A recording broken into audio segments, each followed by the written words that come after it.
Meus irmãos, saudação de paz, que Deus em Cristo Ele possa te abençoar nesta hora e que a genuína palavra de Deus ela possa gerar em nós a plenitude do Espírito Santo.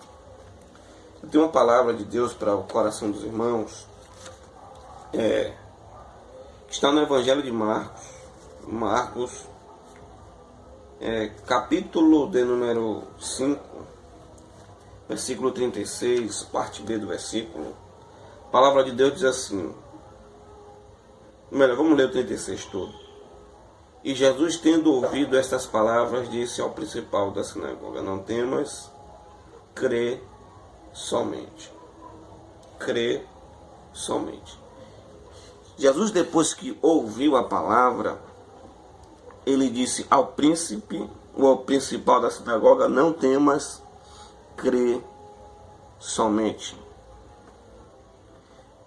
Queridos, há uma verdade aqui dentro dessa história, até porque nós estamos falando aqui um pouco da história de Jairo. Jairo ele era o príncipe da sinagoga em Cafarnaum. E a história vai dizer para nós que Jairo ele tinha uma filha. E a filha de Jairo, ela foi acometida com uma enfermidade. Não há relatos detalhados daquilo que a menina tinha. Alguns afirmam que a menina sofreu de febre, e a febre fez com que a menina viesse à morte. Outros vão dizer que a menina tinha um problema no sangue, e ao passar do tempo ela foi enfraquecendo, ficando fraca, e gerou a morte. O que nós sabemos aqui é que Jairo ele era um líder notado, um líder respeitado, reverenciado.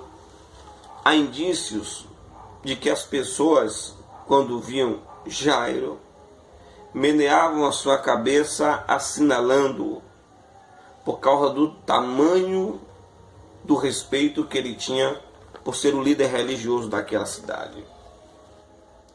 Porém, queridos, lá em Salmo, capítulo 89, versículo de número 48, diz assim: que homem que viva e que não veja a morte, ou que porventura livrará este a sua alma da morte. O que o salmista está dizendo aqui é que não existe homem algum que vivo em terra possa salvar-se da morte. Para o homem, ponto.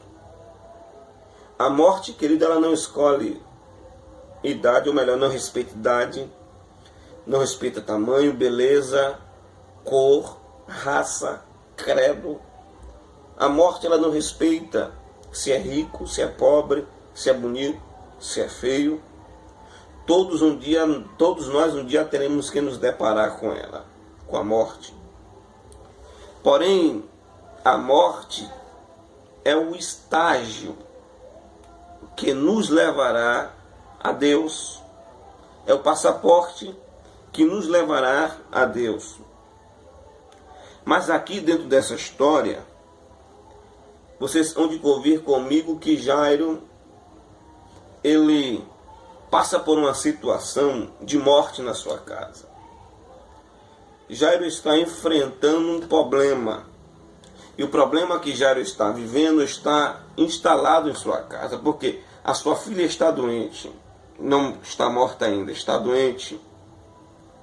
Só que Jairo ele tem que ir para a sinagoga, para o lugar de oração, distribuir oportunidades, orar, levar o povo a orar, levar o povo a entender a lei, a palavra. Porém, Jairo não podia transmitir na sinagoga, no culto, aquilo que ele estava vivendo em casa. Porque as pessoas viam Jairo como um super-herói, o líder, o grande líder. E Jairo não poderia transmitir o que ele sentia, o que ele passava em casa para o povo que lhe assistia. Porém, quando Jairo saía de lá da sinagoga ou do culto, que voltava para casa, o problema estava instalado em casa. Todas as vezes que ele fazia o percurso de casa para a sinagoga, da sinagoga para casa, que ele saía para o culto, que ele voltava para casa, o problema estava lá, porque a sua filha estava doente. Mas Jairo não podia transparecer o que ele estava vivendo para o povo que lhe assistia. Perceba, eu não quero entrar em detalhes, porque é uma rápida palavra, que um certo dia Jairo está em sua casa, vai para o culto, e quando volta alguém lhe dá notícia que a sua filha acabara de falecer. Jairo percebe que o problema aumentou, que a sua única filha de mais ou menos 11 anos e meio para 12 anos agora estava morta, e ele não tinha soluções para que pudesse trazer de volta a vida da sua filha. Porém, ele ficou sabendo que no dia que a sua filha estava morta, Jesus também estava onde? Em Cafarnaum. E em Cafarnaum, Jesus estava na casa de um homem chamado Levi, ou Mateus, que converteu-se ao Evangelho de Cristo. Então, Jairo sai da sua casa, deixa o problema instalado na sua casa e vai em direção a Jesus, que está fazendo um culto na casa de Levi. E quando Jairo chega na casa de Levi, eu gosto lá do Evangelho de Mateus, quando ele narra a história de Jairo, que ele vai dizer que quando Jesus, no capítulo 9, do versículo 18, assim para que você entenda, e dizendo-lhe ele estas coisas, eis que chegou um chefe e o adorou. Eu gosto desse versículo aqui, porque o texto aqui diz que Jairo adora Jesus. Mesmo com um problema instalado em casa, ele deixa o problema, vai atrás de Jesus e adora Jesus. Porém, antes de Jairo ele contar ou relatar o problema que ele estava vivendo, que ele estava passando, ele decidiu adorar a Jesus. E o que eu quero transmitir para você aqui nesta noite, ou nesta tarde, ou nesta manhã, é que independente do problema que você esteja vivendo, adore a Jesus. Adore a Ele. O texto que nós lemos aqui de Marcos, o capítulo de número 5, vai dizer para nós assim: não temas, crê somente. Quando Jesus expressa esta palavra para Jairo, é porque alguém chega para Jairo e diz: para quem fadas o mestre? Deixa ele ir. A menina já está morta. A menina morreu.